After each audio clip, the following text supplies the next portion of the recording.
Okay, everybody, I think we're going to get started. I am not George Perkovich, which will come as a surprise to all of you. George is, I think, caught up on his way, so but we'll go ahead and get started. So it's my pleasure to fill in for him on this panel on India and the balance of power in Asia. Let me just briefly say, this is sort of billed as the launch of the South Asia program here at Carnegie, which is it's sort of a misnomer. It's actually the relaunch of the South Asia program, a program which has been guided and led by George and Ashley Tellis, who have done, as all of you know, you don't need me to tell you, sort of the best work around on security issues as they relate to the region, U.S.-India relations, and Pakistan, Afghanistan, and the region. And so I'd like to think that we're building on the foundation that Ashley has put together, as well as Frederic, who has been here before as a Carnegie visiting scholar, and we're lucky to have him now as the director of our South Asia program. And also very lucky to have a very good friend of the program, Jack Gill from the Near East and South Asia Center, who's going to talk about India-Pakistan today. So I think why don't we maybe take it in the order that's listed on the program and start with Ashley, who is going to talk to us about India's response to China's military modernization. Thanks. Thank you, Milan. It's great to be back here in a different role. I'm going to speak today about the way India's challenges with respect to Chinese military modernization present themselves. And probably the best way to start is to start by emphasizing the fact that the military modernization problems that China present really are the outgrowth of 30 successful years of economic growth, which have resulted in a progressively greater set of capabilities that the PLA has acquired over this period. And that transformation, which is taking place in the PLA for reasons that have nothing to do with India, obviously have an impact on India just as it does on every one of China's neighbors. Now, the Sino-Indian challenge is a very peculiar one, and it's not one that is commonly understood. When most people think of the Sino-Indian military balance in the broadest sense, the general impression that people have is one of Indian weakness relative to China's strengths. And it's not unreasonable that this is, in a sense, the received wisdom, because when you compare India and China as macro entities, China is the larger of the two in everything from geography to economics to military capabilities broadly understood. But when you look closely at the Sino-Indian military balance in the theater, which is essentially the greater Tibetan region, which is where China and India abut each other, the untold fact is that at least since the late 1970s, India has had operational superiority vis-a-vis China in this part of the world. This is something that, as I said, has always escaped attention because people compare macro military indices in terms of size of inventories and, the broad swath of capabilities. But when you look at the character of the force deployments, when you look at the numbers of troops that both countries have, the kinds of air power that both countries bring to bear along the common border, since the late 1970s, India has had a substantial quantitative as well as qualitative superiority. And so the challenge for India in the next decade and the decade after that is to actually find ways of protecting the superiority that it has assiduously put in place since the late 1970s. And the strategic problem for India is that superiority, the traditional superiority which it has enjoyed for the last 30 or so years, is going to be harder and harder to maintain. And it's going to be harder and harder to maintain because the transformations that are now taking place in the PLA are truly quite dramatic and are occurring, as I said, for reasons that have nothing to do with India. So I'm going to briefly look at the three major operational arenas, land, air, and the sea spaces, and give you some sense of what the nature of the challenges in each are. When one starts by looking at the land balances, there are three specific sub-theaters that one has to pay attention to. There is the western sub-theater, which is essentially Kashmir, looking eastwards, the area of Aksai Chin, which is the disputed area between China and India. There is a middle theater, which I think can be crudely called the central theater, which has to do with parts of the Indian states of Himachal Pradesh and Uttaranchal. And there is the eastern theater, which has to do with the Indian Northeast. Now, when one looks at these three theaters from the Chinese side, the Kashmir theater and the central theater come opposite the Lanzhou military district, and the northeastern part of the Indian landmass faces the Chengdu military district. So when you look at the force balances, you have to look at two different military regions at the Chinese end, in contrast to the three specific sub-theaters at the Indian end. Now, what India did after its defeat in the 1962 war was it drew the conclusion for political reasons that the outcome of that conflict was something never to be repeated again. And so what India essentially focused on building was very, very strong military forces in extremely close proximity to the international border. And the idea was very simple.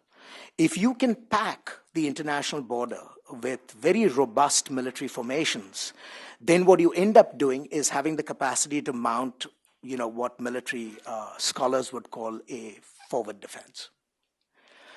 The Chinese, in contrast, took exactly the opposite tack.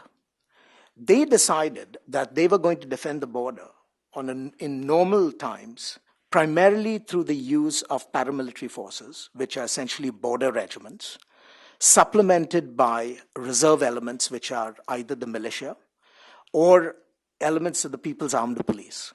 And the People's Armed Police become relevant only because there are substantial, what are called PAP deployments in Tibet because of the internal security problems that China faces. Whereas the core of China's war-fighting capabilities are actually deep in the rear. So if one actually looks at the formations and the numbers within, say, 100 miles of the international border, it is very clear that where numbers are concerned, the Indian military has straightforward numerical advantages in any numerical calculation within 100-mile distance of the border. And when one looks further back, beyond the 100-mile line, the Indians still have substantial advantages simply as a function of geography. Now, traditionally, this balance was very reassuring to India because it meant that if you had a dust-up that resembled a replay of 62, the Indians would actually be able to defend their territories without the fear of being pushed back as they were in 62. Now, what has changed? What has changed in the last 20 years is that the PLA has been steadily modernizing as a result of China's larger economic growth. And this modernization has taken very specific forms, which, although not intended or directed explicitly against India in the first instance, have very important consequences for India. The first thing that has happened is that as part of China's economic growth, there has been a quite dramatic modernization of infrastructure in parts of Tibet that traditionally did not have substantial transportation networks. Now, this is a normal consequence of growth because as you grow, you want to deepen state penetrativity, you want to deepen the reach of the state in all the areas that you control. And Tibet and the westward areas have, in the last decade in particular, become increasingly part of this Chinese effort at investing in greater penetration and greater presence. Now, the fact that infrastructure in Tibet has dramatically grown in the last 10 years changes the balance not because the numbers of troops have changed, but because it means that the Chinese military today can bring to bear potentially greater forces from outside the region than has ever been the case historically.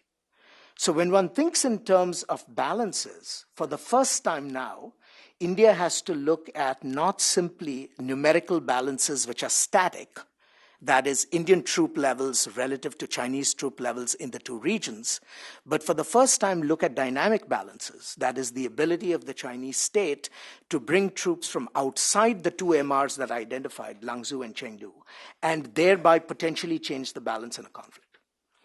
There's a second transformation that has taken place at the Chinese end, which poses challenges to India. And that is for the first time since the beginning of the PLA's creation as a force in 1949, China is moving towards a national logistics system and a joint logistics system. In the old days, the PLA was essentially like a Napoleonic army. It lived off the land. And therefore, Chinese logistics were all localized logistics.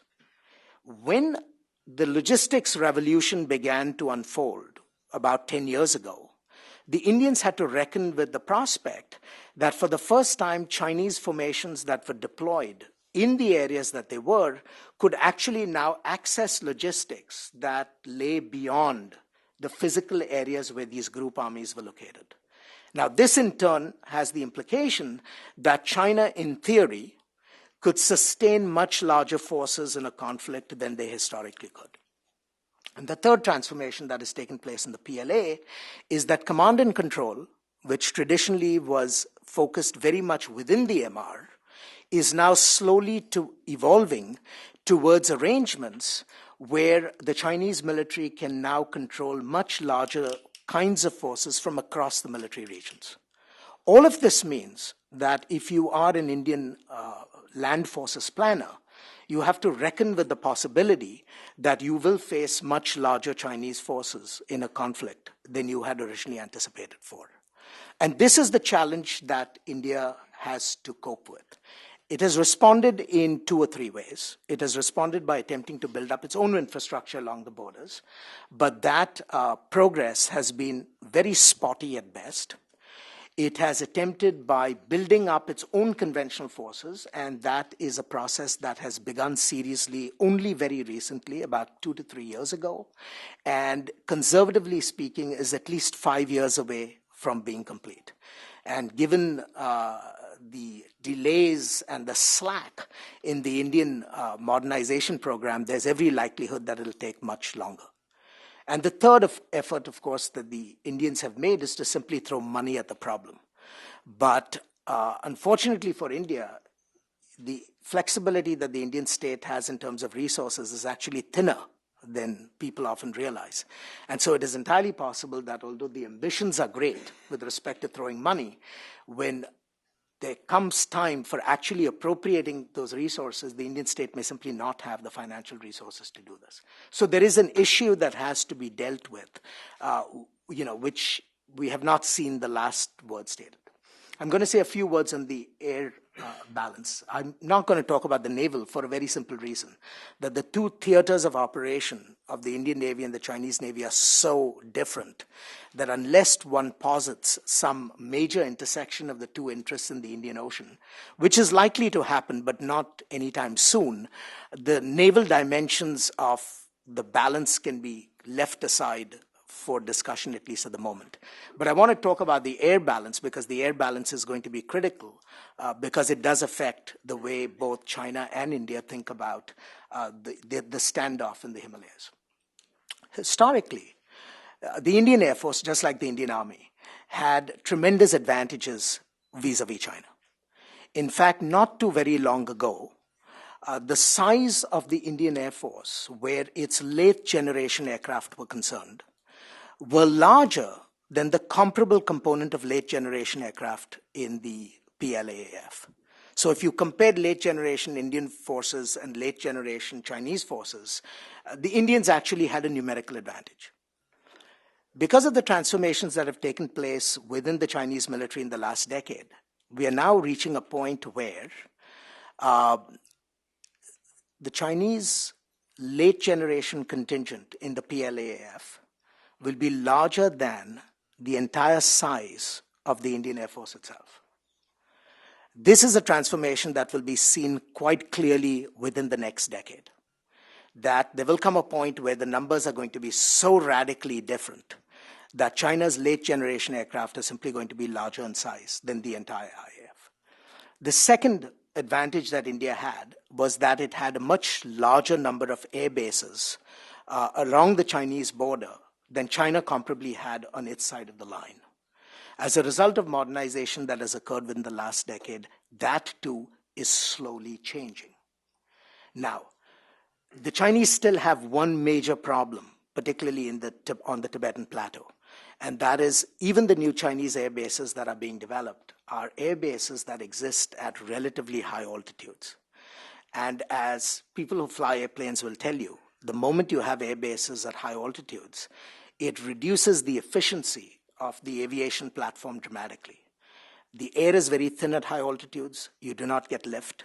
And if you do not get lift, it means you cannot load up your airplanes with the maximum amount of ordnance that you would otherwise be able to load. So you can operate from high altitude air bases, but essentially the efficiency of your armament loads reduces very dramatically. Now, the Chinese are compensating for this, of course, through the use of air-to-air refueling and other such capabilities. But there are still some limitations that China simply cannot abstract because of the nature of the geography. And the last advantage that India traditionally had was that the combat proficiency of its pilots was always much better than that of the pilots in the Chinese Air Force. In the last several years, that too has slowly begun to change. So when one looks at the nature of the air balances from an Indian point of view, there are clearly a set of transformations that India simply could not anticipate if you were thinking of the long-term future of air power as recently as, say, 10 years ago. That is, the numbers are now beginning to work to India's disadvantage. China, because of its superior resource base, will find ways of circumventing the limitations of high-altitude operations.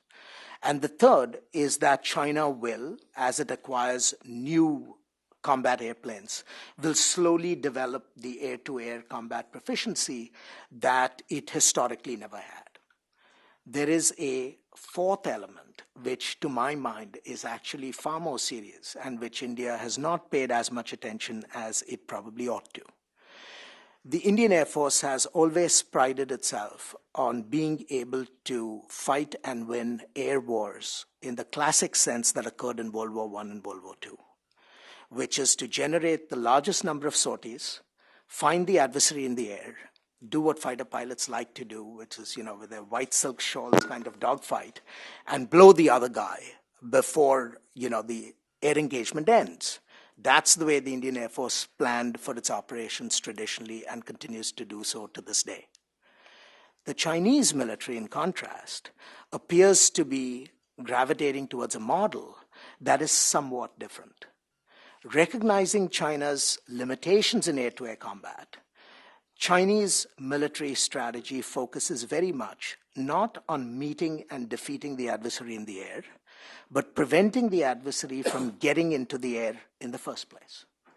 And this is through the use of a variety of what crudely might be called asymmetric technologies, ranging from the use of ballistic missiles for air-based suppression, through the use of cyber technologies to shut down command and control systems, all the way to the use of advanced electronic warfare capabilities so that even if you meet in the air, you don't meet on equal terms. It is the nature of this conflict that the Indian Air Force still has to work its way through as it thinks about long-range competition with China. So, where does all this leave us? This leaves us with a challenge that is new to India, a challenge that it has not faced since 1962, which is what do you do in the face of Chinese capabilities that are going to be increasingly more and more sophisticated and increasingly the products of a organic domestic base. I mean, this cannot be underemphasized enough. That in contrast to Indian failures with respect to defense industrialization, the Chinese may not have, the Cadillacs, which can be deployed on the battlefield, but they've got some good enough Cambrees. And if they can do that in relative terms, India has to rethink the nature of how it deals with what look like unsettling trends in the balance. Now, there is one strong suit, one ace in the hole, that India still has as it begins to think of these long-term issues, and that is India's partnership with other Asian countries, including the United States. This, more than any other, provides India with a certain advantage that China does not comparably enjoy today. The limits, of course, of this tool in terms of India's ability to sustain its position will depend entirely on the choices India makes. To the degree that India decides to invest in these strategic partnerships with other Asian powers, including the United States, it stands a fighting chance of being able to maintain an equilibrium in its favor. But as all of you heard in the session before and will hear in the sessions to come, Indian politics and its preferences often turn out to be greater impediments to the kind of outcomes that India itself seeks than simply some technical factors, which can be redressed in some shape or form. So the long-term prognosis is still open, but India has to make some hard decisions with respect to both the kind of posture it adopts and the kinds of alliances it wants to build if it wants to recover the golden age of Indian superiority that it had essentially from the late 1970s to the beginning of the century. Thank you.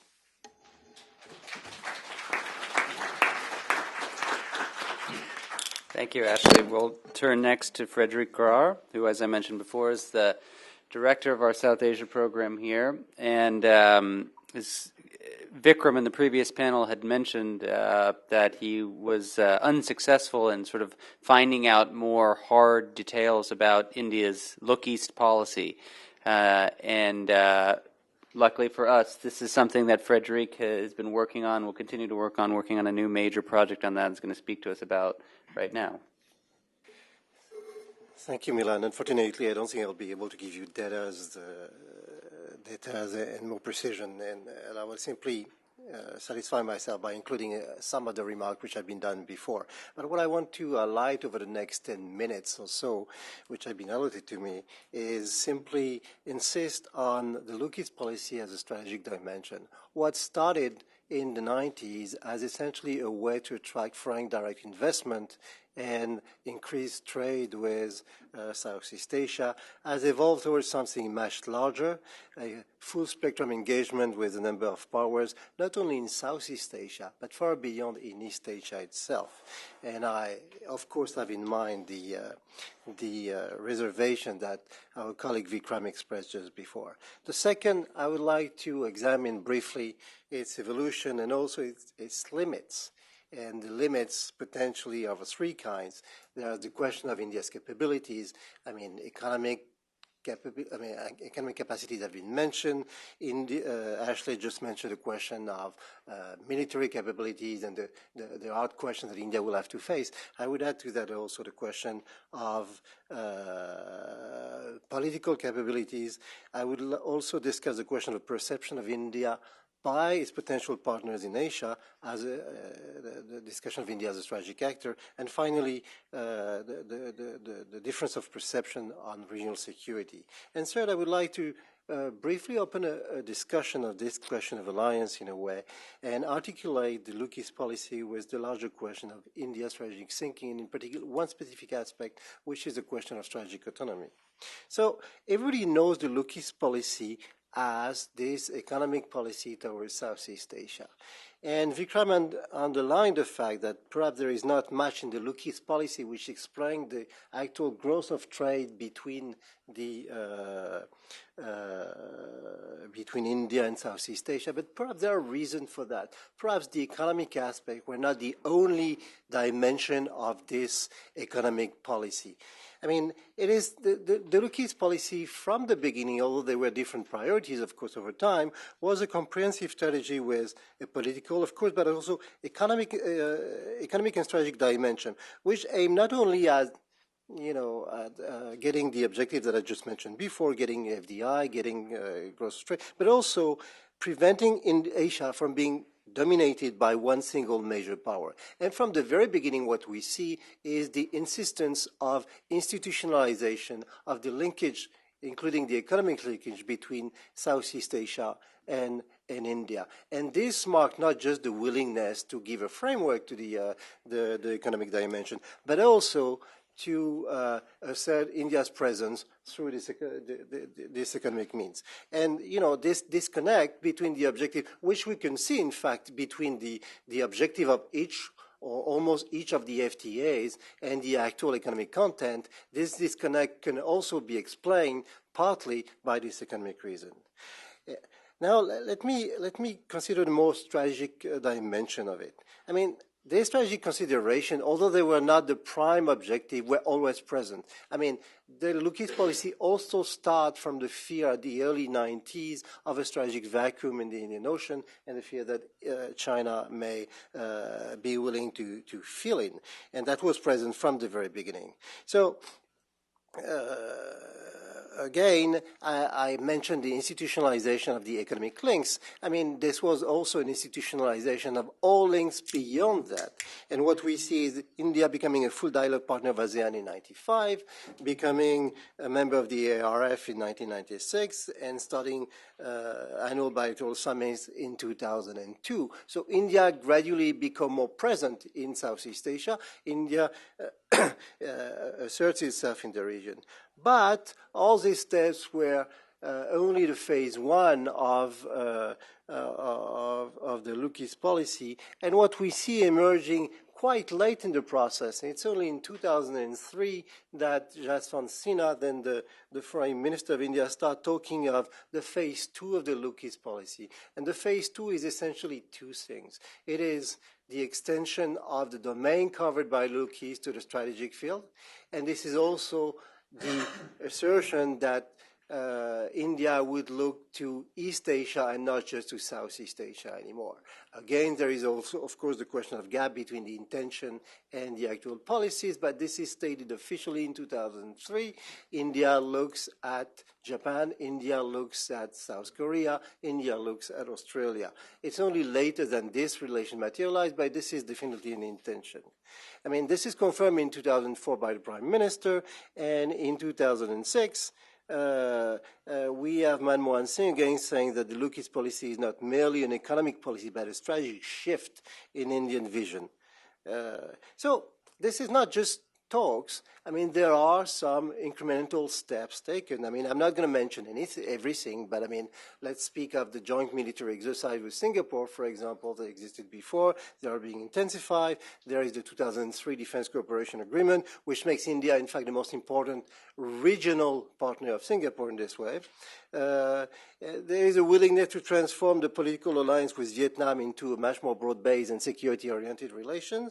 This is the beginning of the relationship with Indonesia, which we can still describe nascent and very limited so far, with only joint patrol along the maritime border. I mean, we have similar exercise with Thailand. You have a number of exercises of that kind. You do have the training of the pilots, which I studied a little earlier of the Malaysian pilot, and so on and so forth.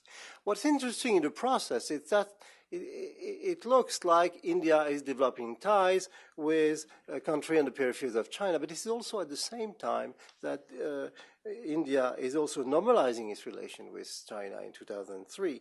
And it's in 2006 that is at the same time that there is this assertion of a willingness, deliberate willingness to develop the strategic dimension of the Lucky's policy. It's at the same time that the two countries agree to conduct joint military exercises. So this is, in a way, something interesting because, it does show that the Lucky's policy has a China dimension, but theoretically at least is not China-specific, which in practice allows much greater flexibility for India and a much more subtle and nuanced policy vis-à-vis China. This is also, in a way, a condition for the very existence of the lookist, because no more than India do the countries of Southeast Asia or East Asia want to openly antagonize China, and everybody is quite comfortable in something which looks like slightly more moderate and ambitious. So what are the limits of this exercise? As we have seen in the brief description, this is not something which so far has gone extremely far, and this is something which has large scope of development in front of it. The first interrogation, of course, regarding limits is the question of capability. Ashley has mentioned the evolution of the military capability. Vikram has spoken about the economic limitation. I would like to speak also about an increasingly important factor in this limitation. If we see the lookist as a comprehensive strategy, then we have to take into account the political dimension. And this is to take a very specific example, for example, if we speak of Burma as a key component of the future of the lookist, then it's quite clear that what has happened at the time of the rapprochement with Bangladesh and the impossibility for India, for essentially internal reason, to get the transit rights through Bangladesh, means very clearly the impossibility to develop as much as we would like to the Northeast, with potential consequences on the insurgency, but also to develop and make it meaningful for an actual developmental cooperation with Burma. What we have along the India-Burma frontier, on both sides, we're speaking of the two poorest province. It's difficult in those conditions to really start a greater cooperation. And therefore, this is an impediment for a larger relation with Southeast Asia. But this is something which has its roots in India itself in many ways. The second set of interrogation are linked to the first one, of course, relate to the perception of India as a strategic actor. India has no dispute with its Asian partners, but India has also a difficulty, or had a difficulty recently, and this is one of the paradoxes that I'd like to insist, to define common security interest with its Asian partners. I mean, and if you look at the perception of all its partners, there are still interrogation regarding India's defense role in the region. Relations with Japan are in many ways a good example of that. If we, potentially at least, India can offer Japan, and I say potentially, security edge against China, particularly given the common interest in the maritime trade and so on. An economic edge against over-dependence on the Chinese markets. And we see that Japan is investing massively in Indian infrastructure. And an alliance edge against perhaps over-dependence on the United States for security. But all these propositions, as nice as they look on paper, still have to be tested. And as far as Japan is concerned, it remains unclear whether India is capable, and I would argue that today it's not, but even if India will become capable and willing to assume such responsibilities. And the third set of interrogation relate to the persistent difference in the perception the difference in the perception of regional security. I mean, the relation very often remain quite ambivalent. Engaging India based on a common understanding of China is not something which is always to everyone in Southeast Asia or even East Asia, or not so much East Asia, but at least in the Pacific if we speak to Australia. I mean, if we speak of Vietnam, the link, the perception is quite obvious. But if we speak of a country like Malaysia, for example, this is quite unclear. Are the two countries really developing a real strategic convergence beyond the pragmatic cooperation on training pilot and assistance for the Malaysian Air Force? Well, this is quite unclear. Again, what's interesting is the relation with Australia. Despite the recent rapprochement with Delhi, despite Canberra's own political evolution vis-à-vis China, it is very doubtful that Australia and India see China in similar threatening terms. I mean, in any case, Australia is probably as unwilling to be dragged into any kind of zero-sum game between China and India than India is willing to be dragged into a zero-sum game between the U.S. and China, for example. So there we do have serious differences which plead for probably more dialogue, more strategic dialogue, but which will perhaps find with a practical translation with some difficulty. In other words, the Lookie's policy in strategic terms is definitely an ambition. It's also a question mark. Or if you're optimistic, this is a question mark, and this is definitely an ambition. But, I mean, the two factors are definitely there. Now, the last question is the question of strategic autonomy, and that would be my last point. I mean, this question of strategic autonomy has sometimes, and it probably still sometimes, sees an irritant. And what I'm opening up here is essentially discussion. I'm not trying to preach any gospel or anything of that kind. It is clear, for example, that the Lookie's policy, the dynamic with Australia and Japan, has also a positive impact on direct U.S.-India relation. But I mean, there is still, despite all this quest for a strategic autonomy. The notion reflects, of course, traditional Indian views that is of foreign policy, that may reflect some aspiration of grandeur. You find that in the entire literature. I don't think that this is definitely central. I think it reflects also a persistent degree of mistrust, which has probably less to do with the actual state of the relation that the nature of international relation. I mean, this is not, I mean, the improvement of the India-US relation is definitely something which is, in actual terms, quite new. But it also reflects, in many ways, a change in India's attitude vis-à-vis the world. Because the concept itself, at least in my mind, has considerably evolved. This is definitely, strategic autonomy does definitely not mean strategic isolation for India. But one can argue that even in the past it was not totally strategic isolation.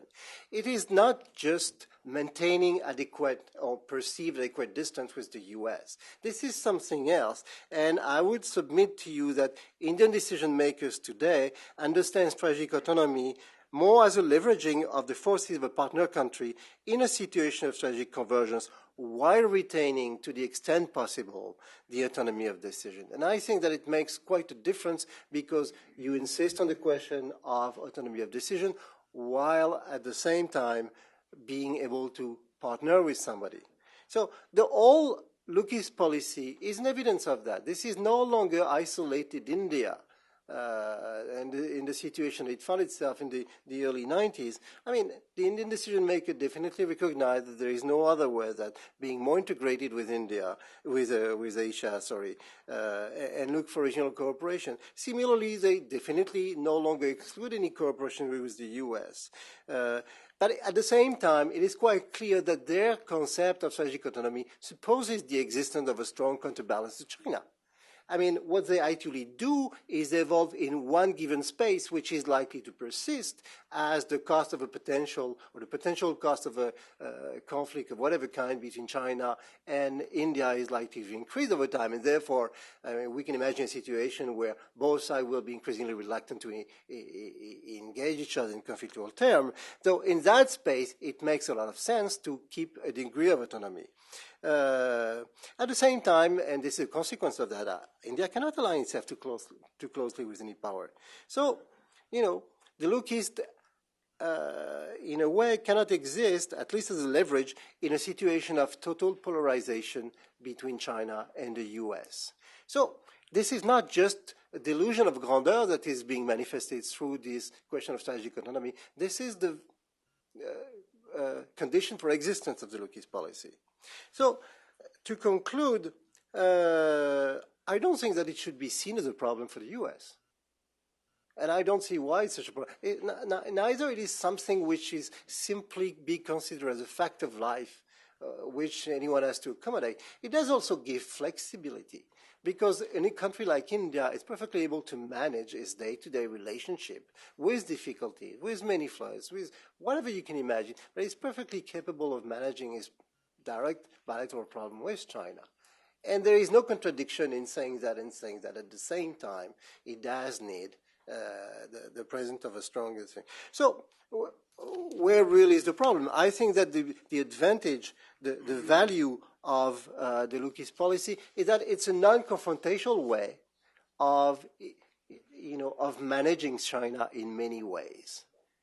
It's not just that, but it's also a non-confrontational way and a flexible one to manage relations with India. As such, it has value. I will finish by saying that as the polarization in Asia is likely to grow, so will in many ways the relevance of the Look-East policy. But the question is really, will the capacity follow? And I think this is still a question mark.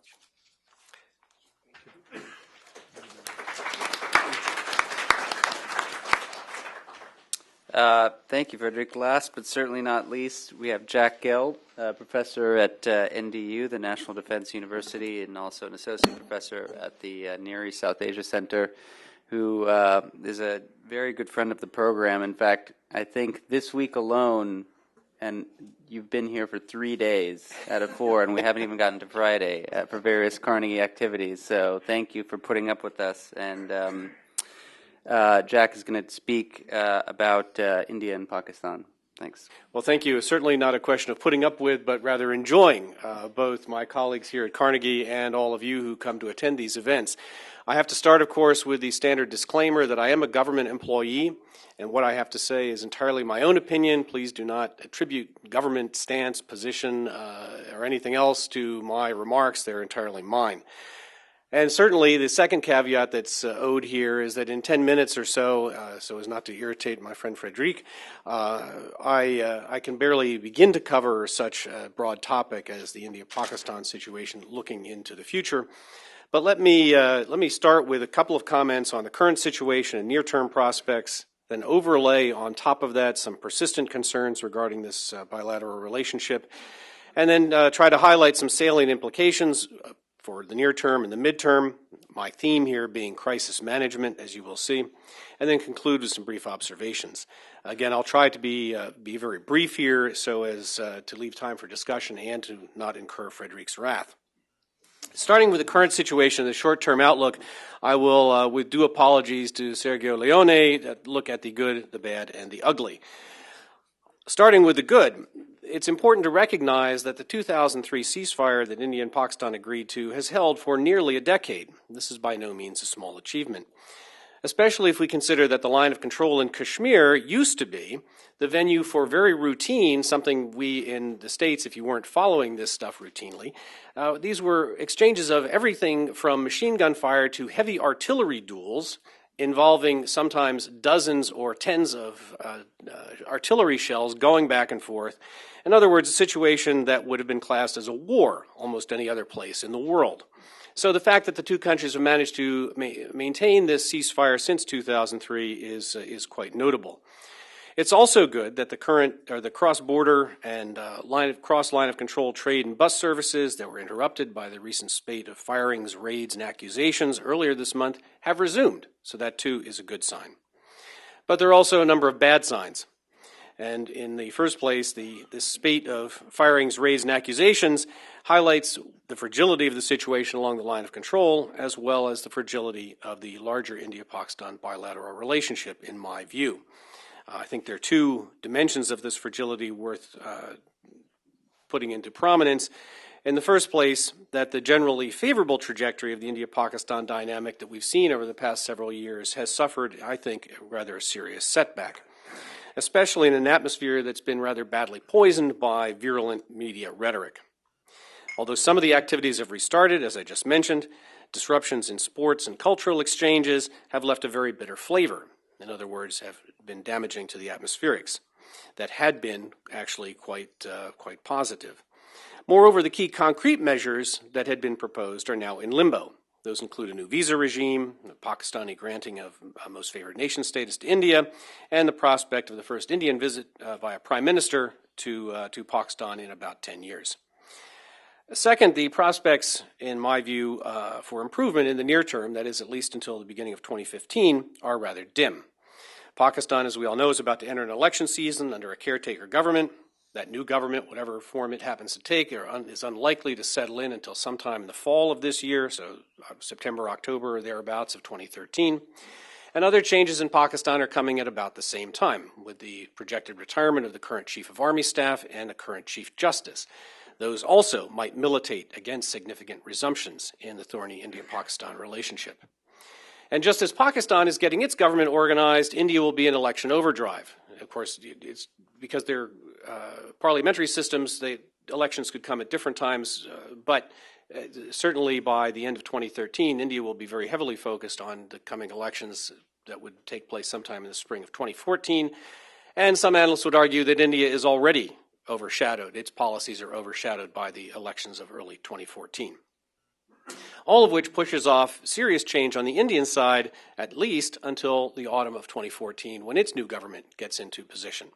And that, of course, brings the region up to whatever kind of changes are about to take place as the manifold transitions occur in Afghanistan, where both New Delhi and Islamabad have crucial national interests at play. So much for the good and the bad. They'll leave me with the ugly to conclude the first part of my talk, that the region thus seems to be entering a period of dangerous stasis with potentially destabilizing variables, especially Afghanistan, but also the status of militancy inside Pakistan, and the possibility, of course, always in the offing of future line of control incidents that receive heavy publicity and therefore require serious government responses. Let me turn then to some of the persistent problems, and I think there's cause for concern that grows if we overlay on these topical issues some of the challenges that have plagued India-Pakistan dynamics for many years, several of which suggest the possibility of increased instability. The first of these, of course, is terrorism. And we're very fortunate that there's been no major Pakistan-sourced terrorist incident in India since the 2008 Mumbai attacks. Thank God for that. But that attack and its aftermath remain unresolved. And another outrage could, of course, occur at almost any time. Leaving the bilateral relationship, therefore, is to some degree at least, as a function of the behavior of very vicious non-state actors who are working to their own nihilistic agendas. Second, there are changes taking place in the nuclear postures on both sides. This will be the topic of a panel after lunch, so I don't want to talk about that in detail. Allow me to just mention here that the regional strategic environment is not static.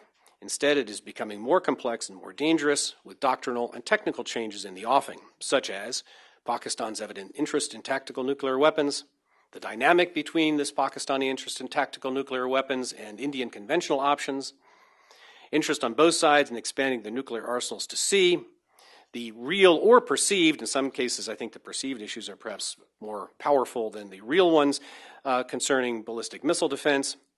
Not to mention, of course, accidents, misperceptions, miscalculations, errors in command and control, and the exceptionally grave consequences of any deterrence failure. All of which, as a side note, kind of leads me into the deterrence pessimist camp when people talk about such things. Third, the domestic political dynamics on both sides. We're likely to see coalition governments of some sort on both sides of the border at the end of 2014. These could be weak and will certainly be under constant stress from opposition voices, and thus probably unable to muster much consensus for dramatic or very long-term diplomatic advances in their relationship. That, combined with a tendency towards worst-case analysis of the adversary and the volatile media atmosphere to which I referred somewhat earlier, these things do not, in my mind, conduce toward a very favorable atmosphere for normalization or rapprochement in this near term. Fourth is international attention. A lot will depend on the outcome of what's taking place in Afghanistan, but there is a likelihood that the region will feature less prominently in international capitals post-2014. As international actors have often been a key factor in calming India-Pakistan tensions, the lack of attention prior to crisis could mean that preventable crises arise, or that outside players are less effective in quelling crises than they have been in the past. This is by no means necessarily the case, but I think it's worth keeping in the backs of our minds. Allow me then to turn to some salient implications. If these points are, at least in some general sense, accurate descriptors of the near to medium-term future, then I, in my opinion at least, conclude that the two countries, with help from the international community as appropriate, will be faced with a very acute challenge of managing, not resolving, but managing their frictions at least through the near term. This, of course, is not new, but it's not perhaps inappropriate to highlight how fragile the situation remains and how little insulation there is between spark and fire in the current situation. Some measures that might increase the odds of more stable outcomes or add to the insulation, if you will, could include such things as, at the very largest level, contact at all levels in all arenas of interaction. That is to go beyond, however, the formal and often sterile formal diplomacy, and specifically considers such things as maintaining and expanding the existing economic initiatives and people-to-people interactions. Those have been quite productive in creating audiences on both sides that are willing to listen to different narratives. Creating, if such a dialogue is not already in place, some kind of a senior level back channel for discussion between the two capitals, a sustained one that is not just for emergencies but has continuing contact. Maintaining and expanding the existing military confidence building measures. Sadly, confidence building measures, and I don't think Michael Crepon is in the audience, he could certainly give you chapter and verse on this. Sadly, all too often, these have been the first, or if we take Stalin's dictum, the second, at least, casualty of any friction between India and Pakistan. They're too often seen as a concession or a favor to the other side, rather than as something in mutual interest to minimize and contain frictions. The current CBMs are a good starting point. I would argue they need a lot more work. And this month's incidents certainly suggest that suggest themselves as another example of the two sides relying on very vague agreements that are easily misinterpreted, or where one side or the other decides, well, we don't really need to pay attention to that because it didn't specifically say I couldn't do what I'm about to do.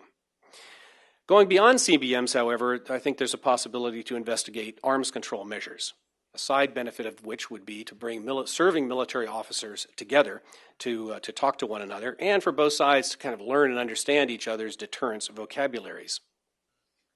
The creation of this idea of a military-to-military dialogue, in my view, is absolutely key, where you'd bring serving officers together to talk to each other, and there are various ways that could be done.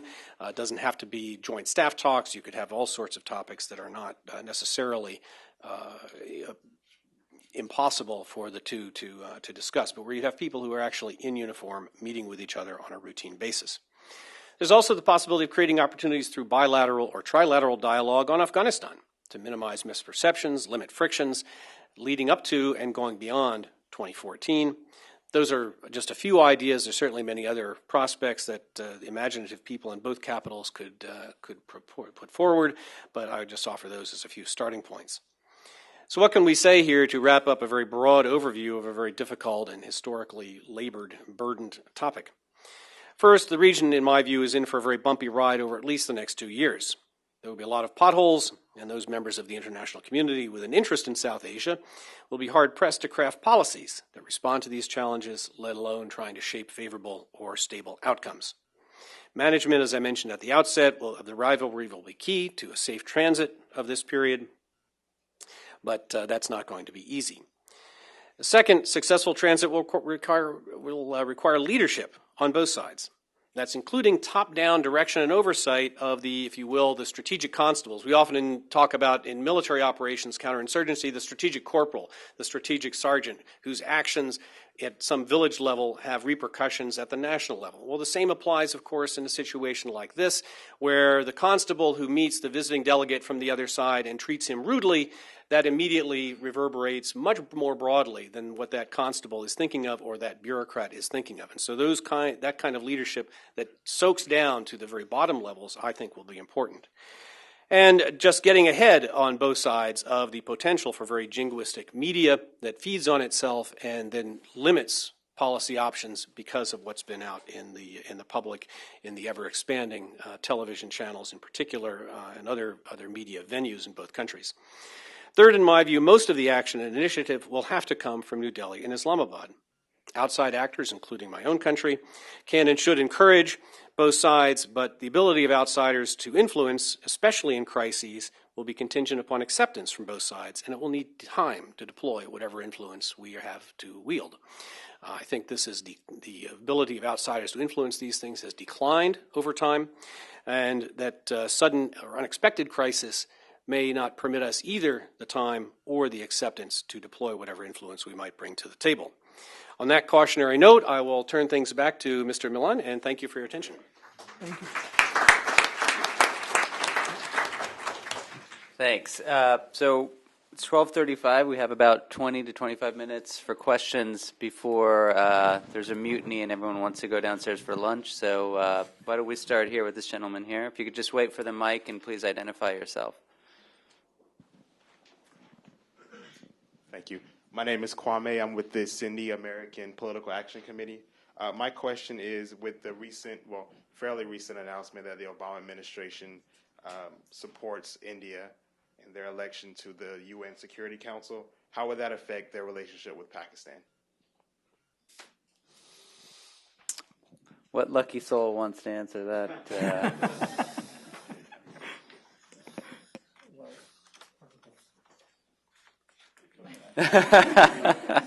Well, if we perhaps have the right for several answers. No, it's certainly not that new. B, A, this is not done. B, this is something Pakistan will not like. C, this is something Pakistan cannot do anything about. And D, this is something Pakistan can live with. So, situation basically unchanged. Okay, succinct and to the point, please. Wolf Gross, once again, this is addressed to Ashley, whose very fine and comprehensive description of the military balance between China and India at the moment. A couple of points perhaps missed. One, the injunction that every military planner has to decide the strength of his response on the basis of capabilities, not intent. Nobody knows what the intent is going to be, so you build toward capabilities. And in that respect, one very immutable point I'd like to bring to your attention, get your comments on, is geography. The Chinese, if they should choose to do something, fight downhill. The Indians fight uphill. And there are a lot of people, some of my friends in India, who are still smarting from what happened in 1962, which was evidentiary of that truth. And the other thing is Indian planners looking at a two-front war. One is the classic plains warfare with lots of tanks, and the other where tanks are useless, which is in the Chinese front. You want to answer that now, Ashley? Should we take another question? Or? A few because you probably. In the back, Josh. Josh White, Department of Defense. This sort of follows on that last question for Ashley. You suggested that India retains some kind of advantage over China by virtue of its partnerships or the capabilities that other countries might bring to bear, and I wanted to ask you to tease that out a little bit. First, simply with respect to capabilities, setting politics aside, what are the capabilities that other countries could bring to bear? And then second, bringing politics into it, what are the capabilities other countries might actually have incentives to bring to bear in the event of some kind of conflict? All right, should we take one more? Yes, over here to the left. Stanley Kober. On the issue of Indian-Chinese relations, I can't help noticing that India is very eager to be a member of the Shanghai Cooperation Organization, a full member. I'm looking at a statement by the External Affairs Minister, Mr. Krishna, from last year. I am very optimistic that India will find an affirmative response from the SCO. Why is India so interested in being a full member of the SCO? All right. Ashley, you want to get it started? And then... On the basic distinction between fighting uphill and downhill, I think that's generally true, but it varies quite dramatically depending on which sectors of the front you look at. And one would need to do a fine-grained analysis at the sector-by-sector differences before one can draw a universal conclusion. But the bottom line is this: the Indians appreciate where they have disadvantages, and they have been very conscious about circumventing those disadvantages either through firepower solutions or mobility solutions and so on and so forth. So it's not as if the problem is not understood. The question is whether they can maintain investments at a robust enough level to keep the advantages that they've already have in place, or to circumvent the disadvantages that are coming down the pike. And my view is that this will be less an issue of geography and more an issue of resources. On the question of the two-front war, it's a very interesting and actually very difficult question, because until very recently, Indian planning, although they mouthed the importance of dealing with the two-front war problem, Indian planning never seriously took a two-front war contingency into account. Because I think most Indian politicians and strategic managers had drawn the conclusion that the most the Chinese were willing to do in the context of a conflict with Pakistan was essentially unnerve the Indians or rattle the Indians diplomatically rather than actually joining a conflict. In recent years, there has been some discussion that the Indian military is looking seriously at a two-front war problem. Now, if that becomes truly a planning factor, and this is a serious contingency that they have to face up to, then I think the magnitude of the demands on the Indian military increase dramatically. And I'm not sure as yet that for all the rhetoric on the subject, they actually believe they will face this kind of a conflict. Now, the Indian Army, because it believes it will face the brunt of any such contingency, has already begun to start thinking about what would be required. And so they're beginning to identify formations that are dual tasked. They're beginning to identify theater reserves that can be swung from one direction to the other. But believe me, they're just at the very early stages of this process. And if this is a contingency they plan for, they'll have to do order of magnitude greater investments than they've done so far. And on the Shanghai cooperation? No, go ahead. Now, I was going to address the question that Josh asked about partnership and capabilities. I think the partnership question is really an advantage that India has, particularly vis-a-vis China. Because for various reasons, and Frederick alluded to those, many other countries on the Asian periphery of China believe that they have a vested interest in deepening ties with India. And the United States is again part of that calculation. What partnership does, at the very least, is that it allows the Indian military to exercise with truly world-class compatriots. And you see, for example, the dramatic changes that have taken place in India as a result of its openness to exercises with the United States, with Japan, with Australia, with Singapore. The Chinese don't have comparable access. So if it increases Indian operational proficiency, I see that as being a terrific advantage. Now, in terms of what are the capabilities and what are the incentives, I think the incentives on the part of the other Asian states are very obvious. As Frederick put it plainly, no one has an interest in seeing an Asia dominated by China.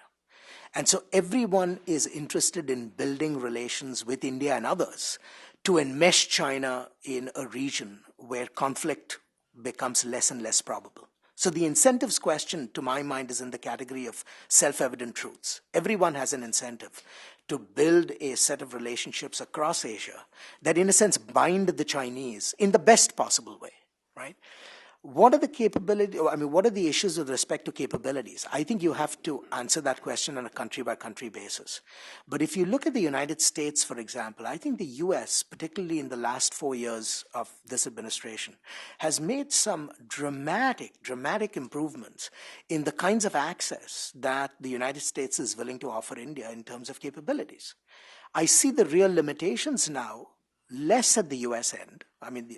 It's not as if the limitations have disappeared, and Wolf knows this better than most, that when it comes to issuing licenses and when it comes to giving permissions, it's an arduous process, at the U.S. end. But at least conceptually, I think the United States has made the transformation and believes that it is in U.S. interest to build a world-class or to support building a world-class Indian military.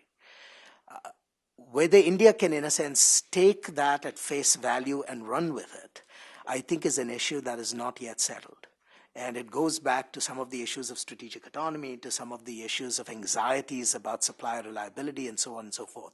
But I think we have made considerable progress, and if India finds opportunities to respond, I expect that progress will continue even more. On the question of the SCO, I don't have a specific answer. I don't know what the Indian official would say about that. I see a number of reasons. First of all, it's a form of engagement which is very similar to the logic which prevailed, for example, to the Lucas that we have talked about. Engage, cooperate whatever you can cooperate, and especially in organizations where China is present, and you can then show up some form of cooperation on topics on which there is some convergence, in particular the question of terrorism. There is also the question of Pakistan presence, and I don't think this is totally an insignificant factor. And there is a growing issue of the management of Afghanistan. And the SCO, I don't know what they'll be able to do, nor if they will play a big role, but this is only a big motivation for any regional country to be part of that, because this will, the SCO, one way or the other, positively or negatively, will have to play a role, even if minimal, but will have to play a role in the management of Afghanistan in the future. That's the reason I would give. One could add that this can also be seen as an expression of strategic autonomy, as Frédéric mentioned. And certainly India shares common interests in at least narrow channels, but certainly some common interests with other members of the SCO. Being a member allows them to kind of keep an eye on the other members and to have a voice in whatever statements or proceedings occur in the SCO meeting. So there are a number of reasons why New Delhi would be quite keen to be a full participant. Yes, you, sir, here on the aisle.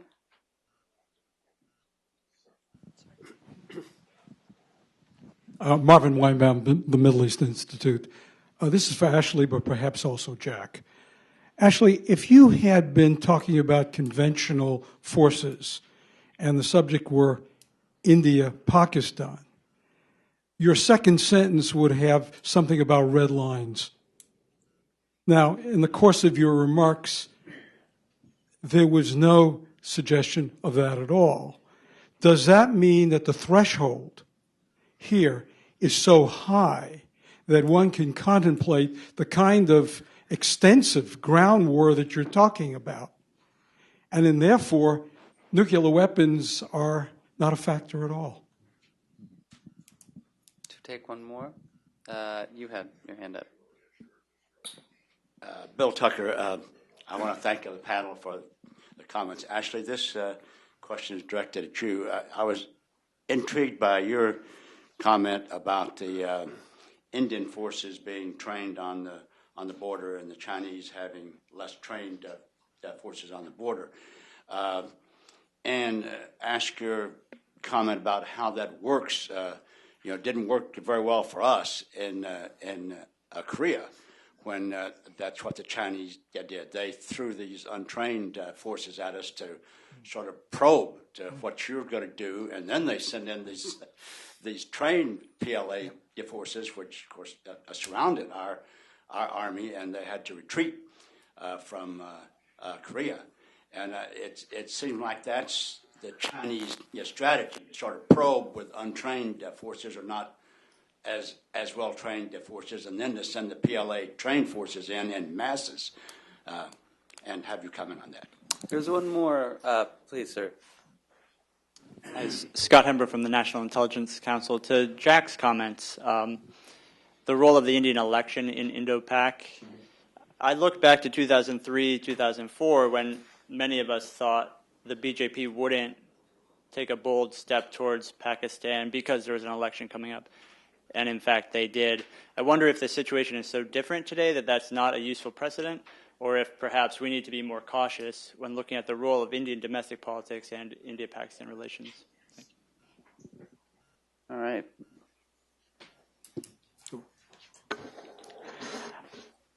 I think nuclear weapons play a role in the Sino-Indian conflict as well, but they don't have a palpable role in a way that they have in the Indo-Pakistan case.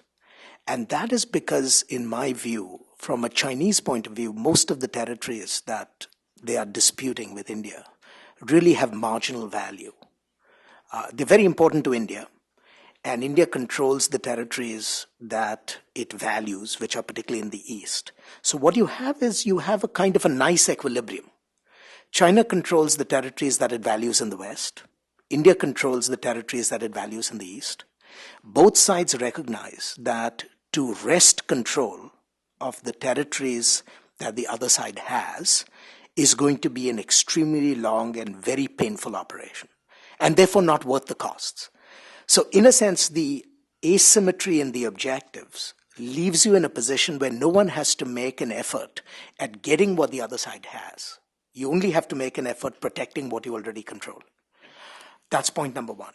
Point number two, I don't see the Sino-Indian relationship, at least for now and for the foreseeable future, as reaching the point where nuclear weapons get actually integrated into conventional military operations. In part because both China and India have a remarkable complementarity in how they think about nuclear weapons.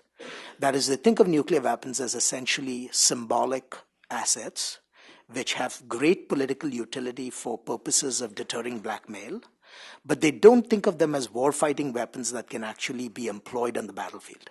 And that is some degrees removed from at least the direction that, say, Pakistan is going. So when one thinks of the India-Pakistan competition, I think nuclear weapons come front and center very, very quickly, in a way that they simply do not in the Sino-Indian case. The third point I want to make is that, particularly at the Chinese end, the distances from China's core to the disputed areas is so large that even if China were to suffer reverses, right, in a conventional campaign, the likelihood that they would actually think about using nuclear weapons to recover that is extremely small. Whereas in the Pakistani case, the proximity to areas which are disputed to the Pakistani core is relatively so short that if they were to lose control of those areas, it immediately raises questions of, will the adversary come closer to really the core assets? And so that makes nuclear weapons even more pronounced. On the question of the Chinese style, it could well be that, the Chinese might attempt to do what they did in Korea. My own sense is that probably not anymore. If you look, for example, at the campaign that the Chinese waged against Vietnam in 1979, what they essentially did was what I imagined they would do in the context of a future Sino-Indian conflict, which is they took an enormous period of preparation, withdrew all the border regiments to rear areas, replaced those with frontline PLA combat formations, and then started the war when the PLA combat formations were ready to go. The Indians are anticipating that the Chinese would do the same. Now, if the Chinese, of course, don't oblige, then what you end up doing is essentially sacrificing a lot of your paramilitary forces without denuding Indian combat effectiveness to a point where your follow-on forces have some great advantage.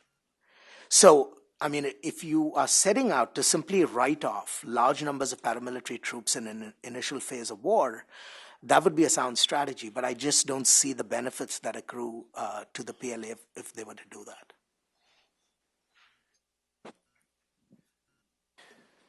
that. You raise a very good question, and certainly in the impact of elections and impending elections on any country's policy, any democratic country's policy, is not something one should take for granted. We want to be open to the possibilities of sort of surprise or less likely outcome becoming indeed the fact in the wake of elections or even in the lead up. But I think in this case, to me, if we're measuring likelihoods, the likelihood of some surprise, diplomatic, dramatic activity, breakthrough, whatever characterization one wishes to use, are much lower than the likelihood of steady as she goes, don't take any chances, and be cautious. I think there are some differences in the situation now vis-a-vis 10 years ago that reinforce the tendency towards caution, that in particular that the main opposition party in this current situation, at least in the past month, has staked out what could be characterized as a very hardline position vis-a-vis Pakistan, and the situation was reversed in the previous example. And of course, it's not just a one-way road, it's a two-way road. And Pakistan also has to be prepared to accept if the Indians made some offer, or if the Pakistanis make an offer, the Indians have to accept. Likewise, the Pakistanis would have to be prepared to do so. Some markers for this might be the visa regime question.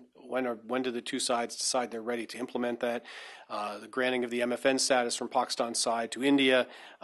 Where are senior level visits, and are the senior level visits accompanied by more or less acceptable atmospherics or even favorable atmospherics, or do they become the kind of senior level visits where the two foreign ministers end up seeming to snipe at each other at the concluding press conference? So those will be some of the things we can look at for trying to identify some trends or where things might go. Frederick, do you want to say anything? Or? No. We have time for one last question. Yes, you're in the front. Thank you. I'm Jean Ninh Nguyen from Voice of Vietnamese Americans.